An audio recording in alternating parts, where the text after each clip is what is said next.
Bonjour! Numéro 3, démo numéro 3. Alors là, je vous fais ce que j'ai fait des centaines et encore des centaines de fois dans ma vie. Et c'est ce qui fait que je suis aussi heureuse et aussi joyeuse. Parce que mon secret dans la vie, c'est le cacao. Le cacao cru. Tout le monde le sait. Ok, alors ce smoothie, cette boisson, on va la faire avec de l'eau comme liquide. Et puis, au lieu de se faire un lait végétal en trempant des noix toute une nuit, en les broyant, en les filtrant, on peut se faire un lait végétal en quelques secondes. En fait, on va le faire avec un petit beurre de noix. Ici, ça va être un beurre de graines. Je vous suggère le beurre de graines de tournesol. Ça pourrait être le beurre de graines de citrouille, le beurre de chanvre. Si on veut des noix, beurre d'amande, beurre de noix de cajou, beurre de noisette, etc., etc. Donc, en broyant l'eau avec notre beurre de noix ou notre beurre de graines, on va se retrouver avec quelque chose d'assez crémeux, d'assez onctueux en quelques secondes. Plus vite que la vitesse à laquelle je parle. D'ailleurs, s'il y en a qui se demandent pourquoi je parle aussi lentement, je pense que c'est une déformation professionnelle parce que j'ai une double vie et j'enseigne les langues. J'enseigne le français langue étrangère. Et j'ai appris avec les années à parler très lentement. Donc, c'est ce qui explique. Mais quand j'en prends conscience, j'accélère mon débit. Donc, on va mélanger notre beurre de graines de tournesol avec notre eau. Et pour ce faire, une petite spatule qui est très, très utile. Une petite maryse, une petite spatule. Et voilà. Donc, c'est très agréable d'avoir notre mise en place de prête parce que ça facilite l'exécution de la recette. C'est pas juste pour une démonstration culinaire qu'on fait une mise en place. C'est pour rendre notre tâche agréable. Donc, je vous encourage à prendre l'habitude de toujours faire votre mise en place. Ça veut dire préparer nos ingrédients dans les bonnes proportions. Ça veut aussi dire peut-être les laver quand on a des légumes ou des fruits frais. Donc, on va broyer notre lait, mais ça ne fait pas beaucoup d'ingrédients. On peut sans doute en ajouter d'autres et pourquoi pas ajouter tous les ingrédients. Donc ici, j'ai une banane congelée. Je pourrais la mettre entière parce que j'ai un mélangeur à haute vitesse. Alors, le mélangeur à haute vitesse n'est pas très soucieux de broyer des gros morceaux, des petits morceaux, peu importe. Peu lui importe. Mais pour un mélangeur régulier, on peut faciliter le travail du mélangeur en hachant nos ingrédients d'avance. Petite date pour sucrer. Évidemment, ce qui va sucrer ce smoothie-là, ce sont les bananes préalablement congelées. Donc, si nos bananes sont congelées, ça va avoir un goût plus sucré que si on a nos bananes fraîches. Et encore une fois, qu'est-ce qui fait qu'on fait notre smoothie avec des bananes congelées ou pas? Ça va dépendre de la saison, ça va dépendre de nos besoins. Évidemment, je le répète et je pense que je vais le répéter dans chacune des démonstrations de smoothie et dans plein d'autres aussi qui concernent la cuisine crue. On va toujours veiller à ne pas ingérer d'aliments trop froids et même congelés dans des périodes où la température est plus basse.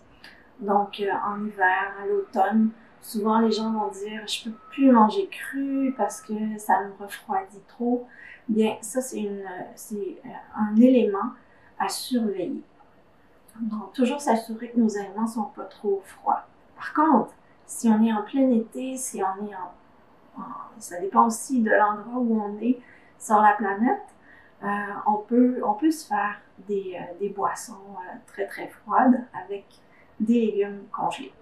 Donc, les bananes vont sucrer notre smoothie, mais aussi les dattes.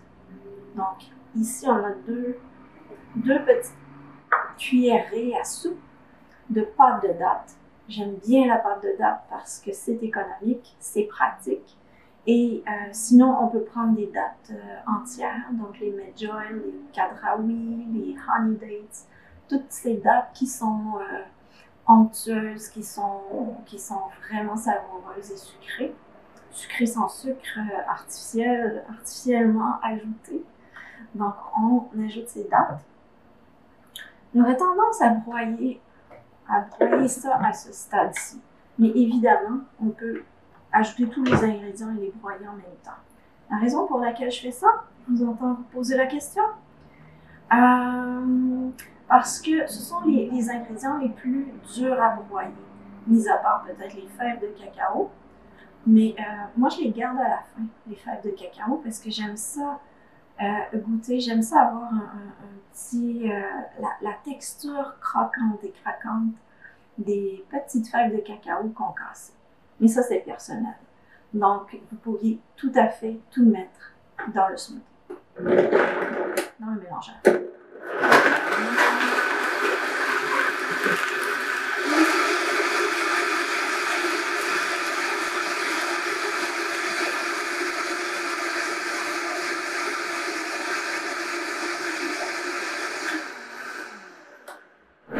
Évidemment, on ne veut pas trop broyer longtemps parce que, surtout un mélangeur à haute vitesse comme ça, la lame peut chauffer très rapidement. Donc, c'est un moteur très, très puissant. Et plus on a une lame chaude qui broie rapidement, plus on a de risque de brûler les nutriments. Et on ne veut pas ça. Ce qu'on veut en mangeant cru ou le plus possible cru, c'est d'avoir accès au maximum de nutriments. Donc, on irait à l'encontre de notre objectif. On peut ensuite, déjà comme ça, ce serait excellent. Ce serait un excellent smoothie.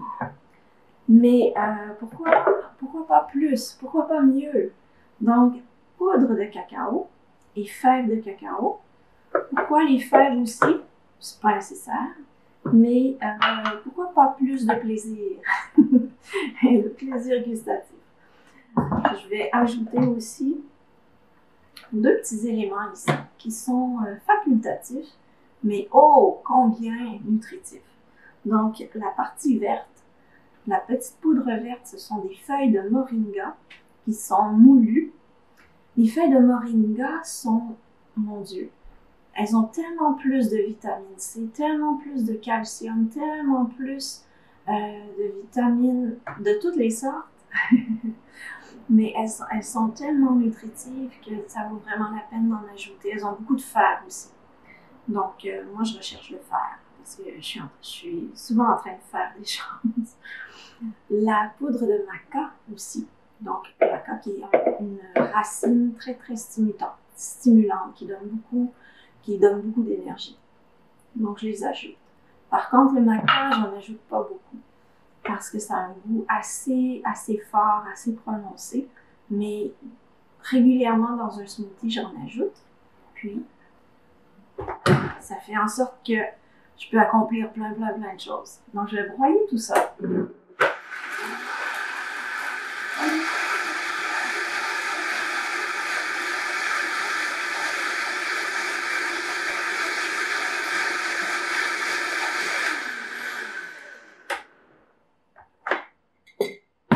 Et c'est tout. Je vais goûter.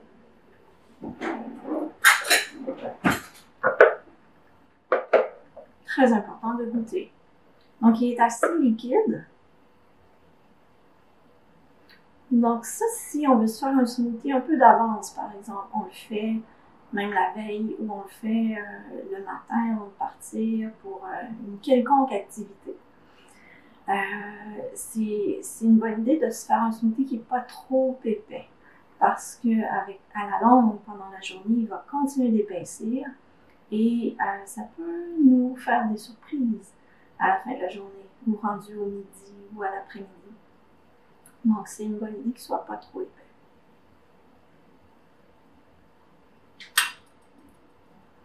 Moi, je l'aime comme ça. Par contre, c'est à vous de savoir si vous l'aimez comme ça. À ce stade-ci, quand vous goûtez, vous pouvez, moi je goûte subtilement le beurre de crème de tournesol.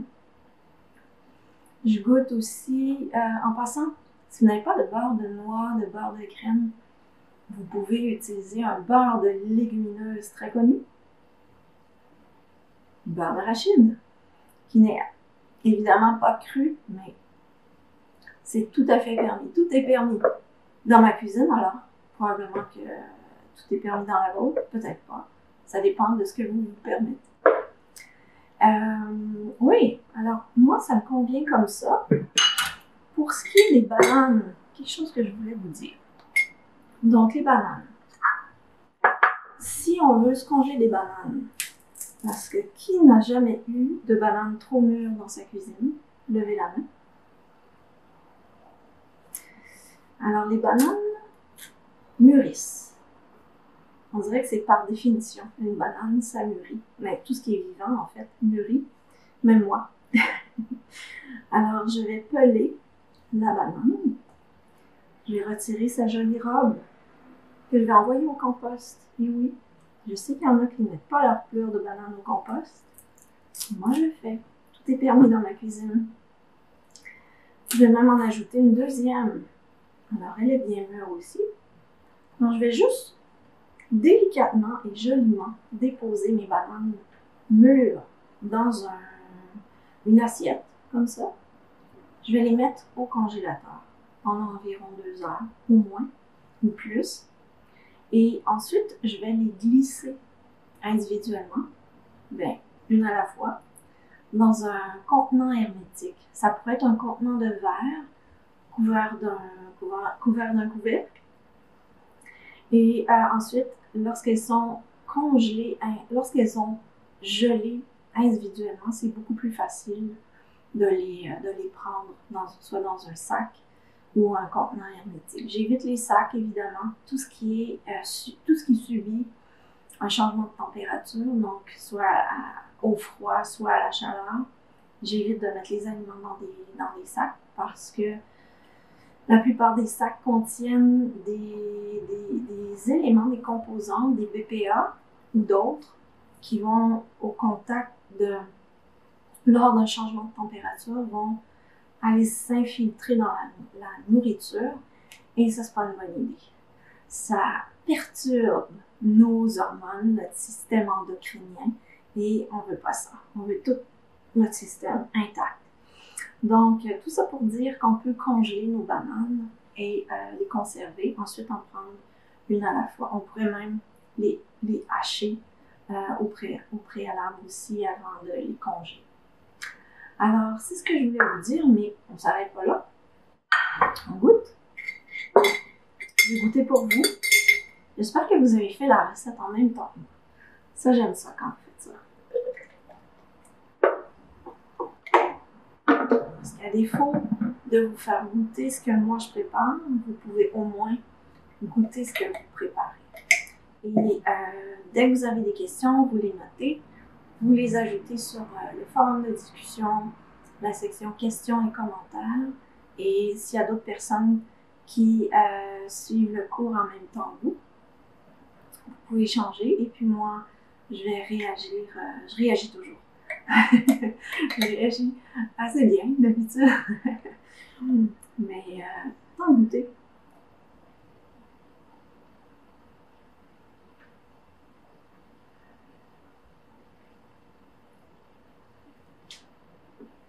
Ce que je préfère, c'est vraiment quand le petit croquant de fèves de cacao m'arrive sous la dent. C'est ce que j'aime. Mais il faut être habitué à ce goût-là parce que les fèves de cacao sont amères. Hein? Elles ne sont pas rôties, elles ne sont pas grillées. Donc, elles gardent tous leurs nutriments. Donc, elles n'auront pas le même goût qu'une fève de cacao grillée. Mais il y a une raison pour ça. On veut bien sûr garder tous les nutriments, mais aussi on veut garder la PEA, la phényléthylamine. Apparemment, c'est une substance qu'on retrouve, une composante, un composé dans les fèves de cacao cru qu'on retrouve intact. Et ce composé-là est quelque chose qu'on produit, que notre cerveau produit. Apparemment, je ne suis pas scientifique, mais presque. Et cette substance-là, on la produit quand on est en amour et quand on est heureux.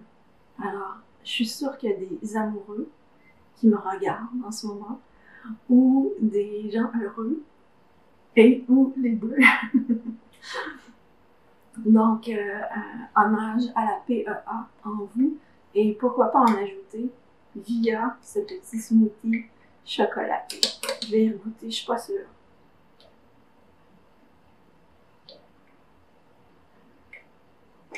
Ouais, je suis sûre. C'est vraiment bon. Et c'est ce que je bois quotidiennement, je vous l'avoue. Et maintenant, vous pourrez faire de même si ça vous plaît.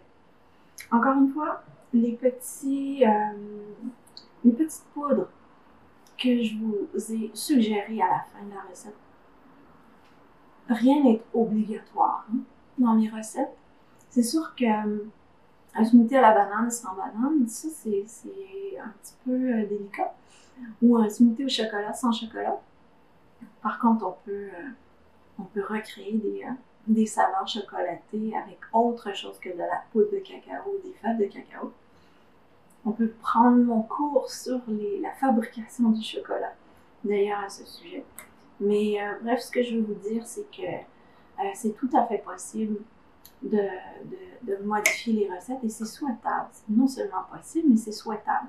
Appropriez-vous les recettes, créez-les à votre façon, selon vos goûts. Et il ne faut pas s'empêcher de faire une recette parce qu'il nous manque 1 ou 2 ingrédients la plupart du temps. Alors, santé. Je devrais vous dire, j'aurais dû le dire avant. Vous pourriez devenir dépendant à ça, cette boisson-là. Je m'en excuse. C'est moi. C'est moi qui ai créé ça.